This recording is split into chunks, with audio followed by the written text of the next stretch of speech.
Where are all my friends? Dyson. Dude, what a story that brought us to this episode happening. Holy shit. I sent you a DM, I don't know, a while ago. Probably a year ago. Probably a year ago. And right before we started recording, we haven't met in person right up until now. Yeah. And we're kind of having this moment of like, fuck yeah, it's happening. And I was telling you, I'm like, I think this is the better time to do the podcast because when I had sent that DM, yeah, it would have been a fine one, but I feel good about the podcast. Right. Now. I feel like I like hit the stride and I'm more comfortable. So I'm glad it's now. Yeah. We were trying to figure out how I found you as an artist, and I don't even fully know. But the internet gods, just one day, I find SoundCloud or like it wasn't Spotify, maybe YouTube. I could see SoundCloud. Yeah. For sure, yeah. And it was like this song IRL came up and I was like, this is fucking cool. And then it was just this progression of seeing you online and kind of following it from afar. And this, like, I hate the internet, but I love the internet. Right. And same. when moments like this, when it's like, holy shit, we finally get to talk, I get to hear the story of an artist that I genuinely love. That's when I love the internet. So thank you so fucking much for doing this. Thank you for caring about my existence. Yeah, dude. Yeah.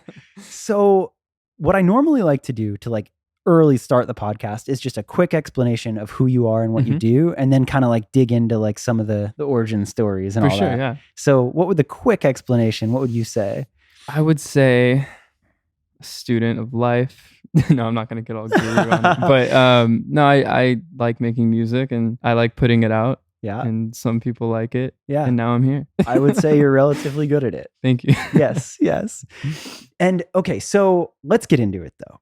So I love this because I genuinely don't know too much. I from the time I found you, I never did like the deep dive research on it, but I had a couple feelings about you and a couple things where I'm like, I can't put this together. So I want this podcast to be like your come up story and hearing about how you are at where you're at now. For sure. But also like in real time, maybe solving some of the mystery and learning. Yeah. So I guess the spot is obviously here we are in LA. Are you from LA? Texas. Yeah. Okay. And you grew up there? Grew up till 17. Okay. Yeah. So that was home. You grew up there. Early on, did you know you would be an artist? Like, was that always what you chased? Or like at what point did you kind of have that inclination? What's funny is as like a very small child, I actually didn't understand music at all. I loved it. Like I would listen to Aaron Carter in my room and dance to the VHSs I had and stuff. And I've never really said that before. But dude, there's no shame in that. It was the People best. Talk shit on him now, and I'm like, he gets a pass. He can do anything. No, the best. He pioneered. He did. Was out there. Man, yeah. I would like learn his moves and like I loved it. But I had no understanding, and everyone in my family understands music really well. At a young age, they did. So they'd watch American Idol, like season 1, and be like, "Oh, wow. She's flat or sharp," or like. And you were just like, "I hate her tone," and I was like, good, "This is great." Yeah. Like, what do you mean? You know, why is Simon mean? I don't get it. Yeah. But it actually took me engineering to fully understand music, and whoa. But there was like a lot of moments in my life where, like, I started a band in like 6th grade with a friend, you know, and like wrote songs. Like there was all these moments that I had, but it was always being a fan more than I want to do this kind of thing. Interesting. Know? I find that interesting that you say the engineering part. I don't know if I've talked to any artist that said it quite like that had an interest in it, but didn't learn it until engineering. Right. So was there a minute there where you're like, oh, maybe I'll do the engineering side and I won't do the artist I side? Was surrounded by music my whole life, and my sister at a young age would go to studios and record, so that's kind of the side I always saw. And I love weird tech stuff anyway, so like for instance, like in a building, I'd always be like, how'd they make it, like what's it made of, like or ships. I was obsessed with ships as a kid, and I'd draw blueprints and funny things of like the inside, how things like work, schematics and like mechanical technical shit like that. Yeah. So it was just a natural progression of, okay, we're in a studio and they're recording a song through this board. Like, how does this work? And how does it get to a CD, which was like the medium back then for everything. Yeah. But yeah, so figuring that out. And I did start playing drums and guitar at a young age, but I wasn't like super good at it. I just like had fun. Yeah. But yeah, the studio was the place where it all kind of came together. Interesting. Yeah. It's funny you say that thing with the CD, and I remember so vividly as a kid flipping a CD over and looking at the waves. Same. Like, how is What this is this? sound? Yeah. How? To be honest with you, I still probably couldn't really explain it. As far as like CDs and reading, I still don't get it, but Yeah. at least I understand like Or how it vinyl, works. dude, like the grooves in it, and like I I understand still on don't a really get that. simple enough, like the grooves in the needle, and they have sound waves, but I still like I'll hold a vinyl, and I'm like, the fuck It's is this this interesting sorcery? piece of technology. And it's I think we old. overlook it. Yeah, it's like it's really interesting. We're just like, Yeah. oh, it's vinyl. Like it's Yeah, aesthetic. it just works. Yeah, but no, it's really like crazy. Yeah. Okay. So that was like, you were very much interested in that side. Mhm. You were around music, you liked music, but that's kind of like what you were focusing on. Right. And kind of came about in a funny way too, because like I said, we were bouncing around to studios like all over Texas when I was a kid. Yeah. And there was one situation where they made a couple songs for my sister. They paid all this money and my dad hated it. He's like, this is just not good. And my whole family, they were like, oh, this is bad. Like the mix is bad. And I was in the car like, this is fucking cool. You're Like I don't know what these I don't get haters are it. saying. This is fire. But on the way home, like from that situation, he was like, I'm building a studio. I'm gonna do this myself. Like I used to run sound. I can do this. And so he ordered all this home studio stuff before it was like a thing. We're talking like 08, 09 or something like that. It was a long time ago. Yeah, like before you could just download a DAW on a computer and be like, we're a studio. Exactly. Yeah. And so he just did it. And I was really excited about it though. Like as soon as he said it, because I had already like I was old enough now to understand like you put a mic in front of a guitar and it works. And I didn't know that growing up. Right. So that was cool. And as soon as he set it up, it was like my studio at that point. Yeah. How old were you at that time? Probably like 12 or 13. Okay. It's pretty young. So like young, but also very much old enough to understand like this is something cool and I want to play with this and figure it out. Yeah. And there was no, I guess like scholastics, but like education, like information available. Like there was like a manual that said like startup. Yeah. And that was kind of it. Like something that comes up on the podcast so often is what I end up saying YouTube University. Right. Like you can Google any YouTube any tutorial now.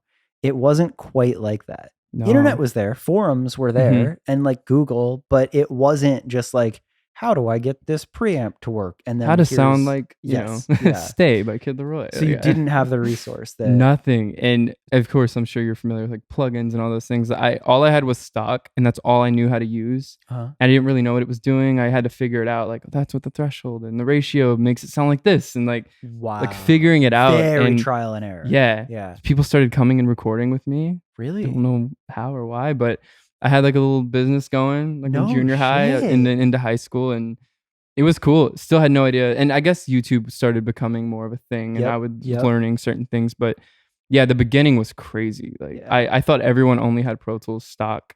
Yeah. And that was it. Like this is all we have, I guess. This is how music is made. You know, and I had like going back to like keyboard. The Beatles. It's like it's crazy. Yeah. They recorded this on Pro Tools stock. How about that? I had no idea, man. And like the keyboard I had a couple drum sounds and that's all I had. And I thought that's where everyone got drums. So I'd hear like I think Take Care was one of those albums that came out when I was in high school. Yeah. I still didn't know a lot. And I was just like, how the fuck? Like, how are they doing all of this? So that's a switch. That's a switch. That was a switch for sure. Instead of being like, kid, I like this song, I'll fucking dance along, to being like, here's an album. Yeah. How did they do this? Because now I know how to do some stuff and this is different. The Carter 3 too was a big one. Really? As far as engineering, because I forget the record.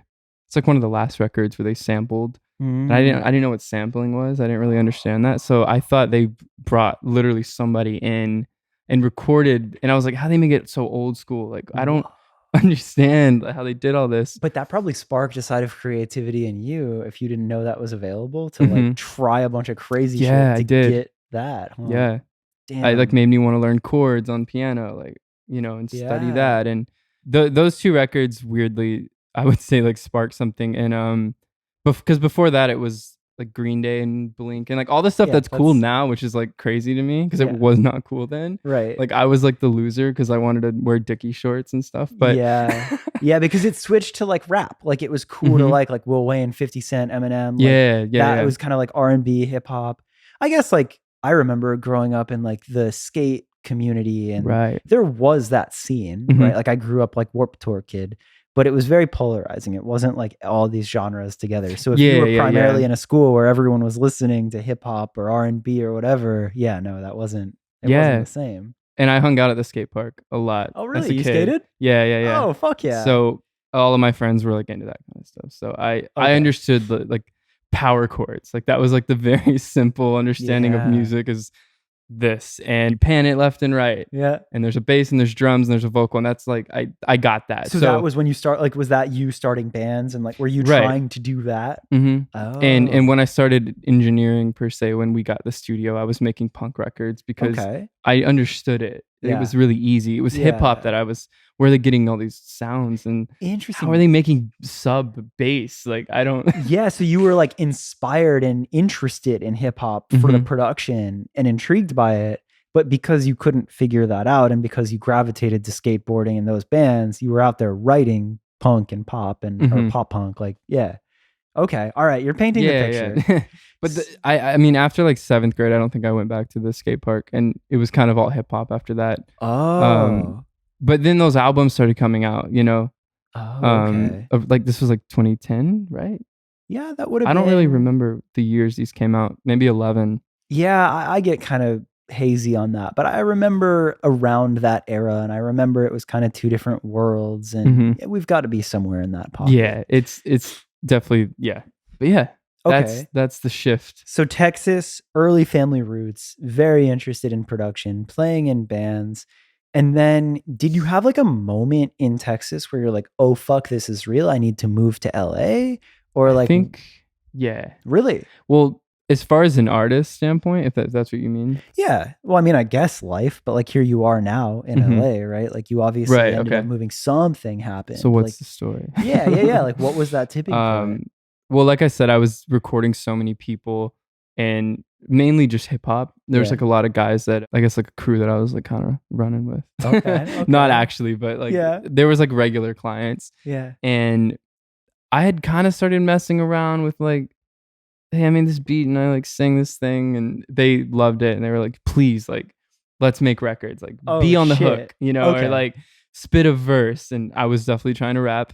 Okay. No, I get the it. times. So it went from skating, pop punk, loving bands like that, and then you kind of get a little bit further into high school. You're intrigued by the production of hip hop, and you're like, no, this is it. I need to figure this out. Yeah. I've never remembered this, but another album, I think this is actually the album that changed it for me, was Can a Drummer Get Some? Oh. If you remember that. Was that Travis Barker? Yes. Oh my fucking God. Because I had never heard drums and hip hop on an album. And I understood that world where like, like punk drums and stuff is like still my favorite, like the real old school shit. And but he kind of had steez to him. Like out of all the drummers, like when it wasn't cool, he was like his own version of cool before the whole like pop punk cool. Yeah. Like he fucked with like the hip hop people before that was a thing. Yeah. It was like the marching thing, because I did drumline. It all came together. Was big for you. You know what I mean? Okay. So that album was crazy. I was like, whoa, you can do this. Like, and if you're familiar with Boxcar Racer, oh my fucking God, I have a tattoo on my leg, by the way. No shit. But those pockets were so hip hop. Yeah. And even then, I don't think people realized it in like 02 or whatever when it came out, and I wasn't listening to it in 02 for sure. But later in life, I was like, this is so hip hop. Like, this is sick. Like, no one's doing this, So okay, so you had some really, really like pivotal albums that showed you as a kid that it was possible, and showed like kind of unlocked bits of genres where you're like, oh shit, what if I combine stuff? Right. Okay. And before, like, now it's everywhere. I mean, there's not really a box anymore, but then everything was in a box. It was. But that was sort of hinting at you can combine these things. And that made me comfortable with, maybe I can rap. Okay. Yeah. Like, I understand punk music, but maybe I can sing this hook over this hip hop song. Yeah. Well, you laugh about it because you're thinking about the time then. Yeah. Now it's so normal. Right. Of course. But like at that time, if you're a kid that like came from skate world or whatever, like random Texas kid, like I don't know, it wasn't quite the same. No, it wasn't. Yeah. And nothing was like cool then either. Yeah. So yeah, those were pivotal So then records did and it moments. And work? Like, did you have a moment where you start kind of dabbling with the hip hop production? Yeah. I was producing. I actually produced like some records, like some whole records for people, like the beats and everything. And I don't know if anyone will ever find those. I don't know where they are. Yeah. But Okay. I did a ton of records in Texas when I was, 15, 16. And pretty young. So then what? Are you like at this point you're like, I'm gonna fucking make it as a producer. Let's go. Well, what happened is my sister got on a TV show, The Voice. No shit. And I don't even remember what year this was. I was in high school still. So my parents were out of town all the time. They were like flying here. My sister was gone and I was just me. And so I guess, I don't know, just the confidence of being alone, even though no one was out in the studio anyway, I was just making hip hop. And then seeing that happen, like possibilities start. Yeah. Like things start turning in your head where you're like, hey, maybe I can get on the show or something. So, I don't know. I never wanted to be on a show, but just the possibilities of you can have success. My sister's in LA and it happened overnight. I mean, we were just normal people in like this small town and like this happened. So that was definitely a big, okay. Yeah. And started making my own records, actually trying. There's an album, by the way, like a full album that I made at 16 that exists. Oh my God. And I'm rapping every single record. Leave it there. I want anyone listening that is like a fan of yours. Like I like that exists. Oh, it never came out. Oh, okay. I was like, I want one of my friends has it in Texas. He's the only person because he like helped me do some things and like, we're boys. I don't think he'd ever put it out, but it's pretty nuts. But so your sister goes on The Voice, you're rapping on your own. Yeah, so then don't know how I convinced my parents. But I guess I was going into my sophomore year. I was just like, I don't want to do this. Yeah. And they're like, at the time, like we're pretty old school. So I don't know how they were like, yeah, you're right. Like you got this music thing going on, but they did. They're like, yeah, you like have regular clients and we're, your sister's in LA. Like, I don't even know what the thought process was. I really don't. But they were like, cool. Like, yeah, you can leave. So I quit. You dropped out of high school to come to LA. Not right away, but enough to where music. I was coming out here just to hang, because both of my sisters came. So I would just come out and back and forth. And I wasn't really, like an artist. I didn't see myself as an artist. I was making music. But being out here, I mean, just like the culture and the environment was very appealing. Okay, but next question then, and this is completely like, I have a loose idea of I want to hear your story, but all of these questions is me genuinely like trying to like learn about this because I'm so intrigued. Of course. You don't strike me at all as an LA person. Like to have been here since 17 and to like see the social scene and like, I don't know, like you don't strike me as that. So that's very cool. Yeah. So like you're coming out here, you're seeing all of it. How are you as chill as you are? Like, I don't get it. I don't know, man. Cigarettes? No, I'm kidding. I don't smoke that much. I don't know. I just, because that's a lot of years, right? Like that's a lot of time to be around here. I feel like people can get jaded, or I feel like people can get such a weird complex and all that. And like, you're just kind of in your lane, making music, happy to be here. I don't know. Interesting. I really don't know. Okay. I've never liked this sounds like a little cliche, whatever, but I've never liked fitting in with crews. And the crews I have fit in with, I'll always remove myself at some point. Yeah. I think. Yeah. Even like in school, there was like the cool kids, and I never thought they were cool, but like I wanted to be a part of the, you know what I mean? Yeah, of course. So yeah, I was like kind of, I don't know. I've always kind of been on this like teetering, like I want to be in, but I don't. Yeah. Yeah. And not even in a cool way, just in the way of, when I feel myself, I guess, changing and molding or something, I'm like, It's like you have like that integrity, that inner integrity of like, this is who I am. And when you feel those values being tried or changing because of like a social situation, you're like, well, up. Like, that's not me. Yeah. Interesting. Yeah. I feel that. I relate to that. Like, I can't run in friend groups, Yeah. And I love my friends. Like I have friends, but we're not together every day or Yeah. talking every day. And You're not trying to there's like, nothing wrong with it. It's just not who I am. Like I right. think some people need that. Like, Right. and there's nothing wrong with it. No, But I completely feel you. Okay, so you're here a bunch. Do you like, did you have a moment here where like you were like, all right, you know what, full send artist? Because I feel like, again, outside perception, what was IRL 2017? yeah, So that's a it was much decent later. gap. Yeah. So like what's happening from there? I think the first time it had ever been, I guess, a possibility is actually Blackbear. What the Who, fuck? yeah, because my sister knew them, I guess, through some voice stuff, like mutual, just like crews. And I don't even remember how we met or whatever, but me and his brother became really tight. Okay. And I just, one time I was out here, and again, I don't remember exactly what happened, but he was just like, I want to make you an artist and whatever. And so I started kind of going out there and like making music and just figuring it out. But prior to that, there wasn't really a moment where I was like, I can do this or like whatever. No but shit. So you were just like happy to be here. Like you did your thing. You could produce. You I liked was making music, but not really. You know what I not mean? like really trying to do the thing. Mm-hmm. And then a natural friendship with him and him pushing you to be like, no, like I want to see you do this. Like, And I don't think he even realized he did it or was doing it. I think it just happened that way. so for them, like what a positive interaction. And like what a cool little moment to happen. Fuck. Okay. But after that, I think is when I was like, oh, like I can be an artist. And also too, I never officially moved out here. I came for like Christmas and never went home. Like begged my dad to like send me like my microphone and like, yeah, it was funny. Cool. Okay. Slept on couches for a year. Wow. So you just legit were like, I'm going to do whatever I got to do to be out here. Like you just felt something. Damn. And then you have a positive nudge there. They kind of like give you whatever that is. Like, did they work with you? Like, did you produce and write songs with them? A bit. Yeah. I mean, it wasn't anything crazy. I think more so I became like friends with everybody. Yeah. Than like work. Yeah. You know, people. But it was cool. It definitely was like the push. Yeah. Like, yep. Yeah. I don't even think they knew I wasn't really making music. That's funny. So like later on, if you were to tell them that, they'd be like, really? Like we thought you were just doing your thing. Yeah. That's cool. So then wait, like were you like front, like again, you don't really seem like the type, like were you like fronting to be like, I'm so fucking cool, or were you just like vibing and like doing your thing? I don't even remember, man. It was so long ago. Okay.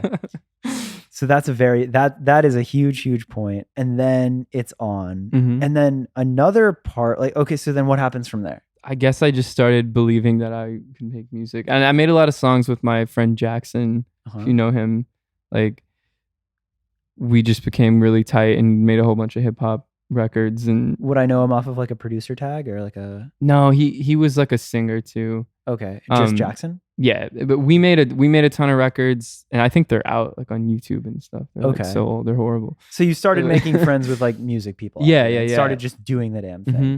Yeah, and he was another person who too, like when he'd come over, it was like we're finishing a song tonight. And that wasn't ever me. Like I would take so long on things, and he was like, "No, we're finishing and putting it out," and we would.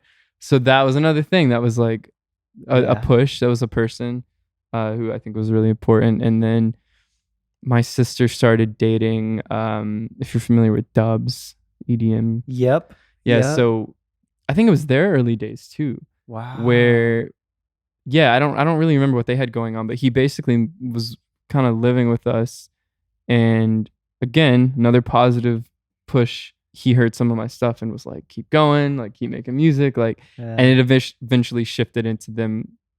I guess like I like signed to his manager, and you know what I mean? And they let me use like their house when they would tour, and that's where I made Wonderland. Okay. Or most of it. Okay. So this is, yeah. Got it. Again, I still had no idea what I was doing because I'm coming from an engineering world still. Like I'm thinking of things that way, and I'm like bringing around this giant rig. Like this is before laptops. Yeah. I mean, laptops definitely started then. I just didn't know, but I had a giant computer. Yeah, like the and, like full all these like racks. tower and and speakers and everything. And I was taking that literally like from my apartment to like that house and back like almost every day. Just it was nuts, man. It was like holy shit. But yeah, so you like I get it. Like still you were more of a producer, but you had these positive friends that were like, no, dude, you're an artist. Like, be an artist, do some shit. And you're like, fuck, all right, I guess. I mean, that's honestly, that's what it felt like. But I love that thing that you said is like, it changed when I started believing that I could be an artist, right? Like that's something that I often am like, fuck, like it's so hard to get out of your own way sometimes. Yeah. So to have positive friends around you and to give you that push when you clearly had talent, like shout out to some real friends. That's cool. Yeah, definitely. You have a pretty decent chunk of followers. And again, you don't strike me as like social media kid out here looking for clout, trying to do the thing. Like you're just like chilling, like happy to be here. But like, was that intentional? Like at what point, like, cause again, my outside, and this is why I'm so excited to talk to you. My outside perception is, you know what the fuck you were doing. Like you built this whole thing and you had this crazy thing and the artists roll out and you're so mysterious and you build the following. But like, and then at a certain point you get signed kind of, I think like what you did it. Yeah. It was a long road. Like the dubs thing didn't work out. Yeah. We went our separate ways and I guess Wonderland started kind of gaining a little bit of traction. I don't even remember like if Spotify was a thing then as much as it is now. Yeah. Or was a year ago. Right. Yeah. It was like starting, but it wasn't. Yeah. And so I don't remember if it was doing well there, like how it was working, but I just started getting a lot of connections with random people and people wanting to make music, and that kind of brought me into, I guess Instagram just started kind of pop into like it was a thing, but no one really knew how to use it. I guess. Yeah, it was just like posting photos of your pets and food and coffee, which I still do. Hell yeah. But yeah, so I think I just eventually like became friends with certain people who knew what they were doing, and just association just kind of worked. I think like what I'm hearing in your story, and it's so fun to learn this in real time, is like I feel like there was you being naturally good at something. Like you continuously loved to produce and would figure that out and do the thing for your own love of it. And it seems like there were a lot of people in your life around you that saw that and like wanted to associate with you because of that and this positive progression of that. But I also feel like a giant sense of humility of like, it's not like, I think that's the word, humility. I'm pretty sure. Being humble. I say a lot of crazy words. I don't know what they mean. Dude, it's weird having a podcast because sometimes like I'll say a word and it comes out and then like the back of my mind, I'm like, is that a fucking word? Oh yeah. Okay. I stay away from words like granite and stuff like that. I don't know. I don't want to mess that one up. Yeah, I just lean into it. I'm like, fuck it, whatever. We'll Google it later. But it seems like you were just that chill dude.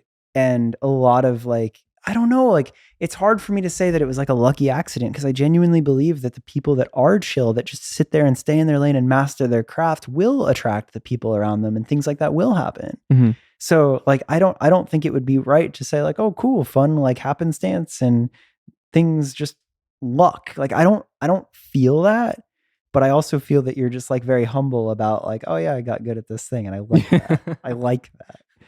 So, there's a saying where like the rivers flow to the ocean because it's low or something, but I don't see myself that way, but that's what that reminded me of, that analogy. Funny. That's funny. It's an old Taoist. Yeah. Okay. Well, because that's another thing about you is I'm sitting here looking and you have an Einstein tattoo and you're like what was that thing that you said when we were texting about the timing? Divine synchronicity. Bro. Like or you know what I really like? Divine synchrodestiny. Educate me. I like that one more. I don't know it. Tell me. Oh, I don't know. That's about it. Oh, okay.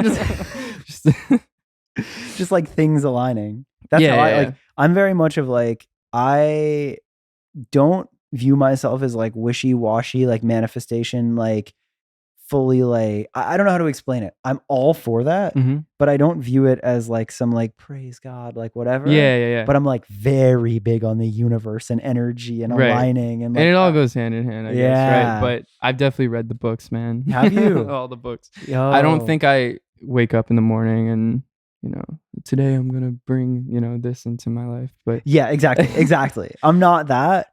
But I do think that like if you are passionate about what you do and like your energy, and I think like you align with people that are like-minded, and I think that like just whatever that is, but there's a little bit more of like the universe is crazy and you kind of put that out into the world and things align. I do feel it. I am there. Yeah. Yeah. I don't know what that But side. yeah, because I was. never feel like I had to make things happen. Yeah. By no means am I like someone who's like doing really well at all. Like I still like surprised that people like listen, like even say they listen to my shit because I don't think I'm doing anything. My outside not knowing perception is this guy like is so good at like being internet cool and making music and all that, and you're over here and you're just like, bro, I don't think of it like that at all. I'm like relatively shy, like I'm just out here doing my thing, and I'll like post a little bit because I don't really care about the internet, and I just like making music, and like it's like so much realer than like I was ready for this like whole like I schemed this and then this and then this, and you're like, dude, I'm just happy to be here. I think I've had moments where I like thought about planning things out, but it never like works. You know what I mean? Yeah. Because I think that's like my flaw is I don't know what I'm doing. But when I try to get things to go a certain way, it just never works, you know? Yeah, I do feel like, that. I'm gonna post 3 times this week at like 10 a.m. and I heard doesn't work. I heard somebody say that like success isn't just an A to B. Like you can know what the goal is, but the path to get there is going to have so many twists and turns, and you'll never know them. Like you can always know what that end point is and get there and work to get there, but it's never just going to be a linear path. Yeah, right. And I'm big on the journey. I don't really know where I'm going with it. Like, you know, like it's really funny. I was like schooled when we were doing like label meeting type stuff to say you want to win a Grammy and say you want to sell out arenas. That's what they want to hear. They want to know we'd get in there. And like the first thing I'd always say is like, oh, I don't want to do any of that. And I know everyone was just like, oh, Jesus Christ, you know, like why is he not going with it? But you were just keeping it real. I couldn't. Yeah. I couldn't like sit in front of somebody and be like, I want to win a Grammy. That's all I want to do. And I know that's what people want to hear. I know that like they want me to stand on the table and like rock out to my songs and like, how people do. And there's nothing wrong. Like it works. And some people are that passionate. Yeah. And I think that's great. They deserve to do what they're doing because like, they are passionate. Yeah. But I've never had that goal of, you know, the arenas and stuff. That scares me. Like, damn. Well, okay. So I feel like though, talking about this, I like that you're that real about it. And I like that you're like, bro, I'm not going to front. Like, I want to do my own thing. But it's interesting because now here you are at this spot where you have grown and had a certain amount of success and gotten the project to what it is now. And along the way, you've met all these incredible people that have like helped you. And I think something that I found interesting is you're now, like you were talking to me right before we started recording, where it almost feels like this is a little bit of like a new chapter for the artist project. And I'm very intrigued by that because you had a publishing deal? Yeah. So I guess going back, after Wonderland and things started working and kind of started taking it really serious and like, I think the beginning of 2017. Yeah. Because I actually quit. Well, you know, quit. Whoa, no shit. Everyone quits, right? But at some point at the end of 2016, just because I just wasn't happy. Like I wasn't making good music and like felt like I'm wasting time. Whoa. And I just wanted to like do like some type of schooling or something. Like it was real estate actually is what I wanted to do. But I was just like, why am I? So interesting. What? I was like, why am I sitting in front of like a chair for, you know, 16 hours a day? And like, I just don't know what I'm doing or care. And I got a call from my sister where she was like, I really need an engineer at this session I'm doing. And of course that's like my background. And I still like doing that. So I was like, cool. So I go. It was the Good Music Studio back then. I guess it was like 2017, like January 3rd or something. It was like early. Yeah. There was this dude there who like, he's like, what do you do? And I was like, oh, I kind of like used to make music. And I played a record. And after I played it, he like leaned over and whispered in my ear and he's like, yo, you're working with me. And I had no idea who he was, like, or anything. And I was like, okay. And yeah, and that person is kind of who pushed me again in the right direction. Wow. So there was like a moment of like bringing it back. Like there was a second where it wouldn't have happened. Yeah. Not the same way, that's for sure. Right. Yeah. Damn. And he was just kind of like keeping tabs. And I started writing again after that and kind of like IRL and stuff I wrote actually in January. Oh my God. Which is a funny story too, because I wrote it after In-N-Out Burger. What? Yeah. You just like went and then you were like came back late and it was like some real stupid, like I took a Snapchat of a burger and I was like, this looks so good IRL. And it was like that John Mayer, Still Feel Like Your Man moment where I was like, IRL, huh? And like looked it up and like no one's made a song about it. And I was like, that would be a really cool song because it was like a term. Yeah. You know? And I just kept in the back of my mind, like, I'm going to make a song called IRL and I don't know what it's going to be about. And I wrote it in like 20 minutes, like waiting for a friend to Uber to my house kind of thing. Holy shit. And when they got there, I like made a quick voice memo and it was like basically the whole song. Cause it's like, if you break it down, it's a chorus and a verse. That's it. Yeah. So dude, you know what's funny too is like that song like popped off and was like such a moment for your career. And it's like, why is it the stupid, like, why is it the thing that you're like, I'll make a song. I post this IRL on like an Instagram, like an In-N-Out burger and like the quick 20-minute song. And then it's like, of course that's, all the other stuff I'm deeply passionate about. No, that's fine. Yeah. And every like section's like a one take kind of moment of like almost a demo vocal. Yeah. And you can tell now that I say it, if you listen to it, like it's a terrible vocal take. That's why I love it though. I think like that raw honesty is cool. Mm-hmm. But like, okay, so that, now here you are kind of at this spot where you're approaching it with a fresh, it feels like you're at a spot now where you've evolved from there. Mm-hmm. And you also have a band. I'm jumping a little bit over the place because I know bits, but I don't know the story. Strange. So I'm kind of just like excitedly rapid firing. I'm like, wait, but what about this? What about this? Yeah. So before I talk about now, somewhere in there you have a band, and to me that band reminds me of the Strokes. So obviously you have a bunch of different musical influences. Yeah. How did that happen? Well, to go back, I'll try to be like a little bit, I guess, linear with the story, just because it all makes sense when you like dissect it. But I ended up working with that guy, and everything was great. I did sessions with insane people. I just couldn't. Again, I was kind of in that place where I was writing and making cool records, but the only record that really got done that whole year was IRL. Like that was it. Even though I was making so much music, that's the only one that worked. And I ended up going on tour. I guess it was like fall 2017. Whoa, who'd you go on tour with? Lost Boy Crow. It's my bandmate now, and Prelo. Oh fuck. Okay. Yeah. All right. Which was cool. Like, dude. And that's back when people like didn't, like, everyone was just throwing money around. Like I flew to New York to like have a meeting, and all they said was like, "Do you want to go on tour?" You know what I mean? Wow. Okay. So like, in that moment, it was like pre-Zoom. Yeah. So like you like align with like the right people at the right studio, and then you do the song, and like you're going out on tour. Like that's like this moment where everyone's like, "Yo." And tons of people are like hitting me up and like wanting to talk to me, like managers, and like it was cool. Like but I still was like, I had no idea.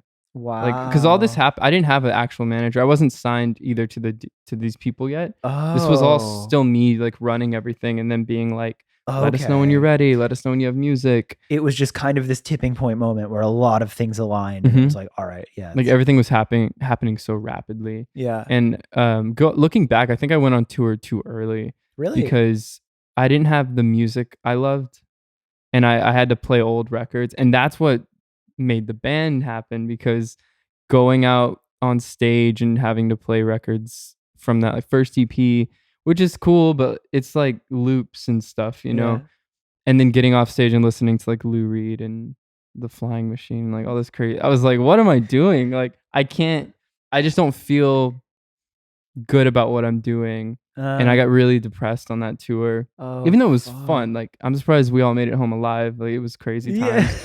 But I was like musically depressed again.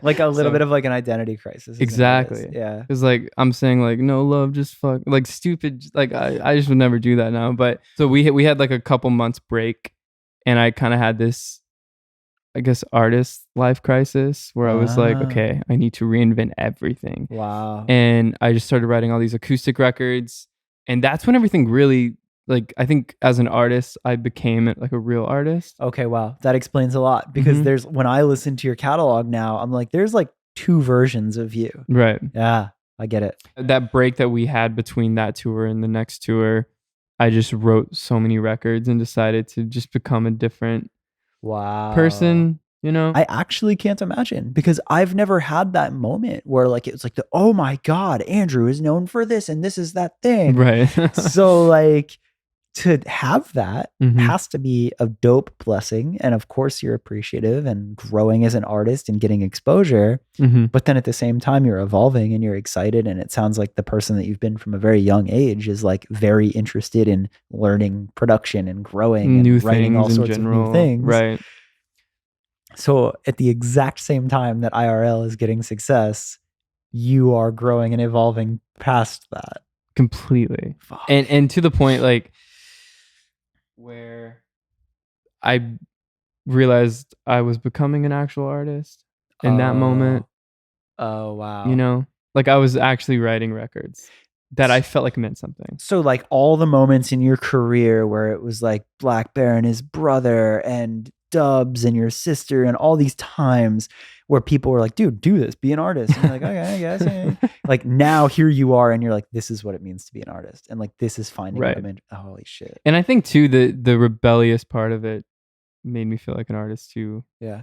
Like it all just felt real, where I'm sitting there with like all these people wanting to like work and do all these things. And I'm like, oh, this is what I want to do. Like it felt probably for the first time real. Holy shit. Like holy those shit. memories of like those nights in my room, like in the dark, like with my guitar, like writing those records. It's like that was what an artist is. You felt aligned. Like that was that was the moment. Holy shit. And not to say those records are great. It was just like, but just personally, that's when it like happened though, right? And I think the Ways to Fall Apart project that I ended up doing, you can equate to say what I was doing before Wonderland. Okay. In that genre. Okay. Right? Because it's kind of like I started over. Yeah. And I didn't know what I was doing at all. And that's interesting for me too, because I'm the outside passive fan where I've listened to both and I'm like, oh, you're like good at doing multiple things, but I never understood the artist identity crisis. I never understood that. I was like, oh, I guess you just like to write a lot of different music. So that's interesting now to hear you explain that.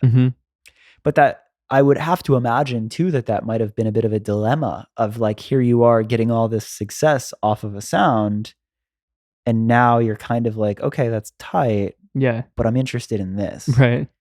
Is that what happened? Totally. It was, dude, it was the funniest thing because we were doing so many meeting type, playing records for crazy people and doing all this stuff. And I think everyone always expected these other type of records, and I'd put on that project, and it was like you could just feel the energy in the room. Like everyone's like what? Okay. I think we call it like, is this DYSN? You know, like right. They're like double check. Yeah. So and it was just a strange. I knew it was happening, and I kind of felt bad about it, but at the same time, I needed to do that at that point. Yeah. You know, and guess it kind of made all the deals sour that I had going, and that's sort of where the band came into play. Oh. Where me and Chris were writing those type of records. Because I think he was in a similar place too, where he wasn't happy with what he was making. And I think we did like a miniature kind of conversation. Oh, cool.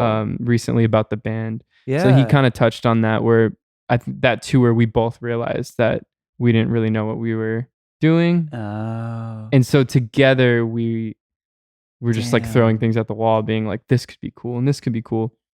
And since I was kind of waiting on all the DYSN stuff to simmer down, that was like the perfect way to fill that void. Yeah. And it's actually made like the pop world inside of me more excited. Whoa. Because I have an outlet now to be like, here's, you know, musicality. Holy shit. And here's fun. So it's not that you're over here trying to like burn DYSN to the ground or be above it. It's just that like, when you're this inspired by so many genres and they're so different, and you are so early into the career, really, what do you do when you want to express yourself in a way that isn't Both the ways. IRL that people that just like pop, that people know you as? It's like being left brain and right brain, but with music, right? But I mean, that's like so many artists have different side projects and will do stuff like that, right? I mean, like, dude, we were talking about Boxcar Racer. We were talking about all these things. Like, Travis Barker had like that, like the whole different waves of albums. Like I get it, but that's crazy that your success as DYSN at the time that it was, at the time of you finding that, almost was like a dilemma in a career. Yeah. Fuck. But now here you are, and you have a very clear understanding of that, and you're still inspired by both. Both still exist. And I think more so inspired by the other side, the pop side, because haven't done it in so long Oh, that shit. it just seems like fun now. Oh, You know? it's the Like in the best isn't way. there. Yeah, Yeah. like it's not like, oh, if I have to go make pop music, I can never make anything else. You're Right. like, oh, no. That's exciting. So the two lanes, like, man, yeah, it's everything. Holy Because if I shit. write something that's a little too, I don't know, like, oh, this wouldn't work. Well, it's perfect for this project. Yes. You know what I mean? Yeah. Because like there's a weird chord, or I don't know. Right. And I then don't it know. just lets you write. Like you can show Exactly. up and write in a day and not know what you're looking for. Mhm. Yeah. Wow. Because I've made a lot of memos and stuff too over the years that could totally be an old school DYSN record. Right. That's cool, but it just never had a home because I didn't want to put anything out. The band is like, you know, is what it is. Like That's cool. Yeah. That's really cool. So then now when we look at the future, which is crazy because I feel like there's still so much more to your career, Mhm. but what I gather in talking to you right now is just that like you have you're much more certain in yourself and you're much more like, cool, this is who I am. This is the music I like. This Right. is how I separate it. It seems like that actually took quite a lot of discovery and a lot of trial and error and a lot of like chapters in the story to get to. Yeah. So as we look to the future, like, damn, like, do you even know like what the next round of music is going to be? Or like, no are you idea. legit like at this brand new spot? Completely brand new. Because again, the deal ended. So I've had all these years to marinate in what's going to happen when it ends. Like it's been this big thing I've been looking towards. Like, whoa, you know, like Holy who shit. knows? But I also like have my own place for the first time ever where I'm not living with anybody. So it's just me all day. Dude, I kind of caught you at like a really cool time. Did. Like I was over here saying that I'm glad that the podcast is happening now, but like you in this current form very recently is like an exciting moment. Oh yeah. Fuck, that's cool. That's really cool. And it's also cool for you to like so honestly just be like, yeah, I don't know what's next. Like I'm excited. Like it's wow. And the excitement is more inspirational than knowing what I want to do. Yeah. Because being excited can lead to anything. Well, let me ask you this then. What are you inspired by right now? Like looking at just the current scope of art and creativity and culture and music, like what are some things lately where you're like, oh, fuck, that's cool? What, I guess like outside of music, what makes me excited is because there's always this, I don't know what the word I'm looking for is, and I'm not going to say the wrong word. All right, dude, I get it. You're not going to recklessly fumble around words on the Where Are All My Friends podcast. Well, there's always these boxes, I'll put it that way, that people start throwing around with like, okay, right now you have to do it this way to work. Yeah. You know, whatever the biggest artist at the time, I think everyone thinks that's exactly what you should do. Yeah. And so right now it's TikTok because I think we're living in like the Olivia Rodrigo era. Wow. Currently. And before that it was Billy, and before that it was Dua, and these are just the names that I always heard.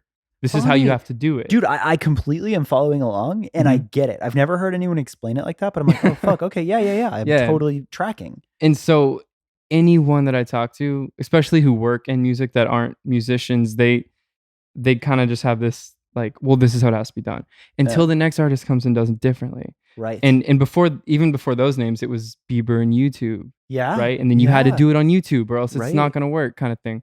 So I feel like I'm excited about finding like how to do it without TikTok, because I don't have anything against TikTok. It's just not, it's the artists who came before that. I didn't want to do that either. Right. So I don't believe there's a way to do anything.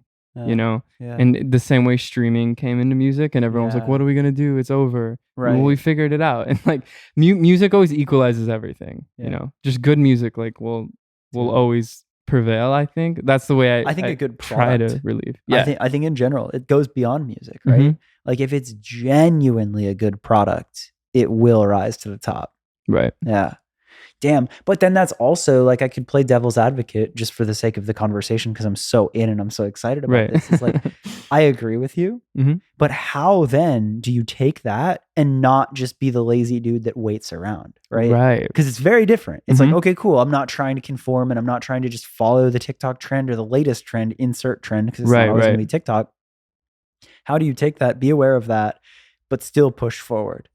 That's interesting. Yeah. Well, that's kind of the exciting part, because I think just going back to making music and doing it your own way, Yeah. right? Yeah. I think that'd be the way to do it, because yeah, you're not trying to like, okay, what are people doing? You know, you're just like, I made a song that I like. Here's how I want to put it out. Yep. And this is how I'm going to put it out. It's not like stopping and waiting, but it's more so like it's acting on it in your own way, I think. That's cool. Which is kind of what I've always done, Yeah. I think, at the end of the day. Yeah. And who knows? Like, I mean, you might look back on this in like 3 years and be like, yeah, what the fuck happened to that kid? You know, like he really flopped. But at the same time, who knows? Like, but I also think, like, to that point and to your credit, one, I don't want to say that I feel like you don't care, because that's not the right way to say it. But I think that, like, so often, like, what I got wrong about you is I was ready for you to be strategic internet kid. And it is so fucking far from that. So I think it's like, okay, cool. So you're going to say, all right, I'm not really trying to like play within the rules of TikTok. I want to do my own thing. Like, it's not that you're not trying to make music or be an artist, but you just don't care about the status and like the whatever that is. And that's cool to me. And it seems like, now that I understand your story, that has kind of been the through line of success, of like, you've kind of just done your own thing and people have aligned, and it's like, oh, I fuck with what you're doing. And then this piece connects or whatever. And that's pretty inspiring to me. Like, that's a reminder not to pay attention to the other people and just like literally just do you. Right. Yeah. Because I mean, there's always moments where I get scared, like, well, fuck, I'm not doing it, you know? And I've had so many opportunities to like do it. Like, again, it kind of goes to like the association with like friend groups thing, where if I don't feel like myself, like standing in front of a ring light, like I can't do it. You know what I mean? Like, it just will never happen. And so it's one of those things. And I guess I'm kind of outweighting it without outweighting it. Like, I'm acting, and I'm gonna that's the thing, do it, and hopefully things change, and maybe they won't, but at the same time, like, who cares? Like, I'm gonna put out music. Anyway, that as long as you're putting out music, like that's the thing. That's the thing. And I would also imagine that you're here now. It seems like you're in a spot where maybe you don't exactly know what it looks like, but it feels like you're in this pocket where more so than ever you are excited to put music out. Yeah. I'd say so. That's fucking magic right there. And even if it goes nowhere, it's just like, at least it's happening, and at least it's meaningful, and at least you did the thing. That's your integrity. That's like, at least you did the thing that you cared about. That's so exciting.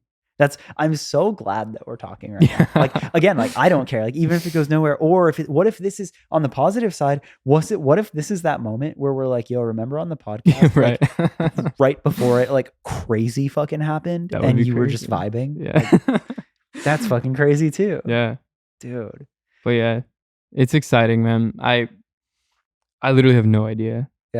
Okay, so then to conclude, and this might be a hard one for you. Let's do it. But if there was a kid out there that relates to any amount of your story, with all of the trial and error and all of the success and failures you've had, if there was one lesson that you learned that you could instill or really teach somebody that you think was a point of success, or something that you're so glad you have now, what is that? Okay. I would say, I don't want it to sound simple, so I like simple. Well, because this might have been said before, but I'm trying to say it in a different way, where you have to do exactly what it is you want to do. Where if you're inspired by something, it doesn't matter if it's hot or not. Take it, like, run with it. Because if you're only listening to the top hits, if you like it, that's a different story. But if you're trying to do it because it's hot, it's not going to work. In long term, I think, because I've always pulled from the strangest places. And like, if I told you the influences behind an IRL or a Wonderland, you'd be like, what? You know what I mean? So it's not like you're like exactly trying to replicate a song in that exact genre. Yeah. Like, if you're listening to like Marvin Gaye and you like don't want to tell anybody, like pull from it, you know, like it is cool. Like everything's cool. God. And he is cool. I'm not trying to say it that way. I feel you. That's such great advice. And I understand why that would feel like a cliche. But now that I understand your story, and I understand honestly some of the risks you've had to take and some of the compromises you've had to make to do exactly that, I'm like, I fucking respect that. That's cool. Dude, I think we did the thing. Yeah, this was nice. This was I've never so like rad. laid it out like that before either. So Really? it's kind of a cool like timeline to I'm so honored. go down memory lane and like, oh look. Yeah. Forgot about that. No, dude, it's crazy. Like I'm legitimately honored. Like I take so much pride in being able to have these conversations and hear the stories, and you know, hopefully positivity comes out of that. That's always been my thing, right? I always love having conversations like this because hopefully it inspires other people that relate to that to go and do the thing. And I think the more people talk about their journeys and are open to sharing it, the more we can learn and the more we can inspire people to do shit. So anytime somebody's down to come on and talk, it's like, yeah, selfishly, I love hearing people's stories, but it's just like, it's cool for what bigger hopefully could happen. Right. So thank you for being a part of that. Dude, thank you. Fuck this was yeah. fun. I feel like we're best friends. Fuck yeah. So there you go. Dyson's story. Holy crap, am I impressed by him. What a crazy moment to be able to finally connect on this podcast. Like what I was saying in the beginning, I love the internet for moments like this where you're able to get in touch with somebody and have a conversation like this purely off of respecting and loving the art they make. Let that be a lesson to hit people up that you respect online, because things like this can happen. And as far as him, I really hope you connected to the story. It's a really exciting time in his career that I didn't even realize when we first started talking. But he's about to be working on new music. This is really a new chapter for him as an artist. So go check out the old stuff, but then go follow his project and get ready for the new stuff, because it's about to be really rad. And as always, if you like the podcast and you want to do me a massive favor and help it grow and help me continue to do it, a couple things that you can do that are super helpful and super simple. First is just tell a friend about it. If you like the episode, if you like the podcast, send it to a friend, text them, post it on social, whatever it is, but sharing with a friend or sharing online is so valuable. The second is, if you want to go above and beyond, rate it on Apple Podcasts or Spotify, or subscribe and like it on YouTube if you're watching there. Helps it get discovered by more people, all that good stuff. And if you want to go above and beyond, there is a Where Are All My Friends Patreon. That's patreon.com/whereareallmyfriends. DM me if you have anyone else that you want to hear from. I love hearing guest suggestions. That says it all. Thank you for listening. I'll be back next week with another episode.